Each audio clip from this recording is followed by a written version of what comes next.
came into Gaza as we were coming in, because the people were so happy to see us. They kind of flocked towards the border. The Egyptian military started shooting them.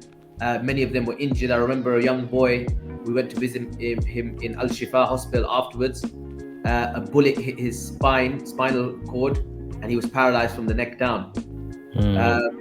So yeah, the whole experience was life-changing. One of the main things I would say, and the reason why it was a turning point in my life and it changed me forever, was the fact that I saw a people who were so resilient. They had so little, yet they had so much. It's just mind-boggling. So we're saying here, you've not been charged with anything, you've not been found guilty of anything, there's not any kind of criminal evidence against you, there's no direct connection between you or any of the prescribed groups that's been established, yet you are now left stateless, just like that. In effect, yeah.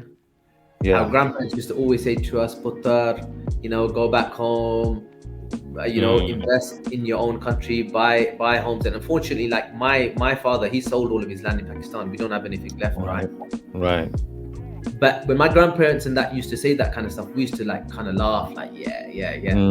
But today, they were right. It looks more and more real that you can be stripped of your citizenship just like that. You're right. My father, he would have been 99 this year had he been alive. He used to say, this country seems to me that it's never going to, it may not just kick you out at the whim as a community. It might not just kick the whole community out, but they may make it so difficult for you to live in peace that you'll be driven out. People in the West, they don't really see death, right? Like a family member passes away. Similarly, myself, when I was in the West, I didn't see death, for 20 years. And I was closer to death in the UK than I was in Syria or in Palestine, right? I got stabbed in the UK when I was 19 years old. Being here in Syria, I've been in situations where I've been in a building, the building's been bombed, everybody around me has died, and I've walked out unscathed.